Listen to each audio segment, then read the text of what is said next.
already know what it is. It's Barbershop Conversations. Hit the subscribe and the like button today. So everyone knows you as Maidana's right-hand man. Yeah. How are you? First of all, how's Maidana doing? Maidana is coming tomorrow actually to support Jesus Cuellar. Really? Don't forget they trained along as gym mates for years, and you know he supports all the team. He's part of the team too. What were your thoughts when he said he was finally done hanging it up?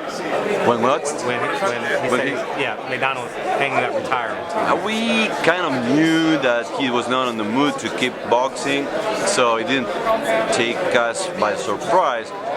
In fact, he wasn't sure. I think he had like a big load on his shoulders because he wasn't sure on one hand, and on the other hand, he didn't want to continue boxing. So at one point, I told him, "Man, you gotta announce it. Everybody knows it, and you gotta make it official." So I think now he's more relief, I would say. He's doing fine. What was your reaction? You don't mind me asking about the memes about him gaining weight and all that? No surprise either. No surprise either. Argentinian fighters, they I don't know, man. I don't know. But that's a credit to you guys to get him down when his natural weight is 180, 190, and you keep him at a fighting weight of 140, 147. Well, that's a credit to what you guys I think do. he's overweight, to be honest with you. He's street weight, I should say should be 165. But now if you go to 200 pounds, I mean something's not wrong. So he's overweight. That's all. Okay. Now let's talk about Cuellar. Yeah. And Mares. Yeah. How difficult was it for you guys to be patient? It was very, very difficult because Jesus doesn't live here in the States. So that means that he's away from his family, away from friends, away from everything. I'm living here, so hopefully in this beautiful country. So for me it wasn't that bad, but for him it was a lot of pressure. You know, he's huge for his weight class, so he had to make weight. So he was on the verge of make weight twice. Then he went up like 25 pounds immediately. Not because he is not a disciplined guy, but if you see him on Monday, he would be probably 165 pounds. Cuellar? Yeah. Really? Yeah. Get the hell out of here. No. True. On Monday. Yeah. Monday or Tuesday. Trust me. I'm not kidding. So he's huge. So he has a distinct power advantage over Abner Mares. Abner Mares is literally walks around 130, 135. Well, we know that, but we respect the fact that Mares is very skillful. He knows how to walk the ring, and he knows he's been there. He's been there in previous wars, so there's no easy fight at all. So let me ask you this, because you said he goes up to 160. Has it been a training camp or a fat farm? No. No, because it's a follow-up question. I'm not asking. Yeah. It's a follow-up question. Okay, after the weigh-in, he probably gains 20 pounds easily in 30 hours, in 28 hours, easily. Then the next 2 days, Cuellar? Yeah, Cuellar. And the next 2 days he gains another 15 pounds. Just eating regular food. No, it's like he eats like 15 burgers. Just regular thing. So if you see him, off season, he would be walking around with 165 pounds. Easily. People wouldn't believe it, but I wish you were there at during the training camp, then in the locker room, and then the next day. So it literally takes 12 weeks to get him to 126. 8 weeks or 12 weeks? 12 weeks, definitely. That's what when we talked to Al Heyman like 3 years ago, the very first thing we told them is we always going to need at least 12 weeks to make 126. Otherwise, it's not possible, not feasible. How much longer can he do this? Well, to be honest with you, we were my good friend. Oh, Marcus is the best. The Watsons. We were planning to have 1 or 2 more fights. Mares was supposed to be the first one at 126, and then hopefully if he beats Mares, he was targeting Santa Cruz. If that fight can be made, I think it's worthy to make the effort. But we don't know. We don't know. First, we have to beat Mares, and then we discuss what's next. Because that's right. He cannot continue putting that kind of pressure on his body. But I don't know. It all depends on the rival. But now he's focused on Mares, no Santa Cruz, no anyone else. Trust me, he wanted this fight for probably 3 years, specifically Mares. Nothing personal, but he said, I want that guy, I want that guy, I want that guy, and they're running to each other twice or 3 times, and it was funny because he said, are you going to ever fight me? And Mares said, yeah, of course we can do it, but we have to go through our managers and promoters and everything. And Mares and Cuellar told him, no, but is that a promise? I got your word?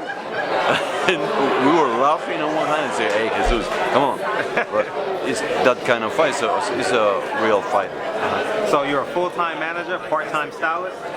No, I'm a full-time manager. No, I'm joking because I see Cuellar dresses like you.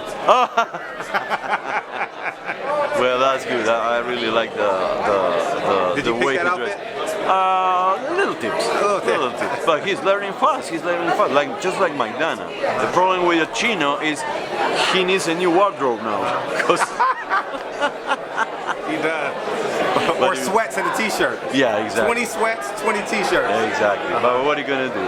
Now they are good kids and they love fashion. Now let me ask you this.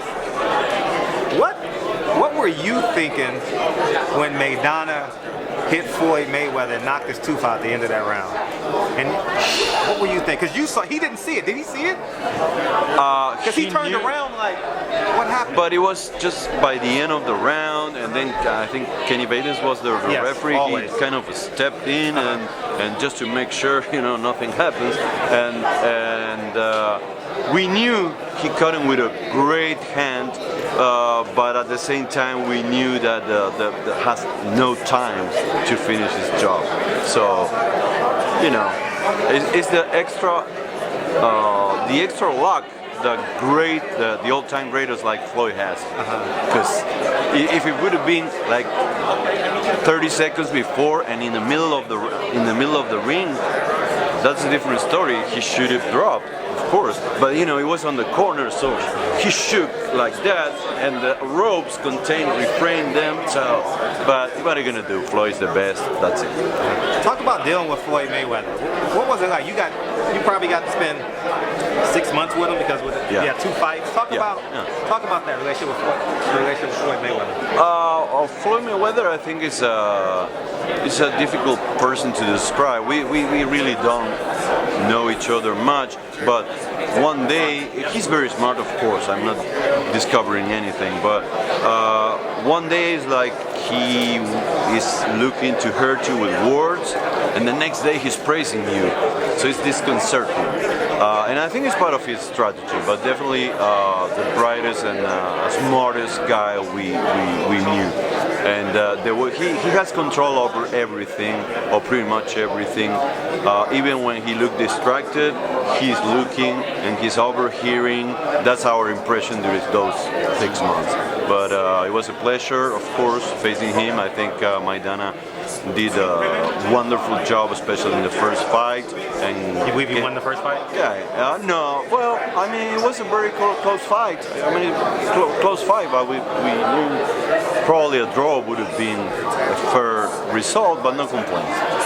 No complaints. So what's next? Who's next coming up the ranks for you? You got Cuellar, Maidana's retired. Who do you have? Well, Maidana's brother is one of the brightest prospects out of Argentina. He fought 10 times here. We are just coming off of a great show, boxing card that we put up in Buenos Aires. We crowned a guy called Brian Castano. He's now the WBA interim champion for the 154 pounds. That's the one who you have to look for. He's been here. He fought 4 times here, and Maidana's brother Fabian, he's one of the hottest prospects too. And last couple questions about Adrian Broner. How's it been? Obviously, you have more fights, more acclaim, but the Broner fight, the Floyd Mayweather fight is what American fans remember you guys for. Have you had any interactions with Adrian Broner? Not myself, but Chino. When yeah, exactly. He told me that at the time they ran into each other. It was there was never hard feelings between the two of them. And they ran into each other in the hall at the MGM hotel, and all of a sudden Adrian knocks at his door, and he was trying to invite him to dance and to his room or suite or whatever it was, and Maidana wasn't understanding, but he said, maybe I am rude, so I have to go. So they went, and they had a good time, and every time they ran into each other, they respect each other, because people probably think that Broner took such a beating, but it wasn't like that. Let me tell you, Maidana tells us it was probably his hardest fight. Really? Broner really gave his soul in that fight. The second half of the fight especially. But it was round 12, and he kept coming, and you know, you gotta respect that. What fight changed your career? Last question. What fight changed your career? Broner, May 1 or May 2? No, I think the one that really got him started was Victor Ortiz. Oh yeah. 2009, and his very first fight in the U.S. And then definitely Amir Khan was a very good fight of the year, and then I would say the Broner fight. So, thank you. Appreciate the time. I enjoyed it. Thank you. No problem. I'll get you out. Hey guys, it's your girl Angie. You're watching Barbershop Conversations. Make sure to click the button below to subscribe, like the video, don't like it, leave a comment. You can also follow me at Angelica Curtis on Instagram.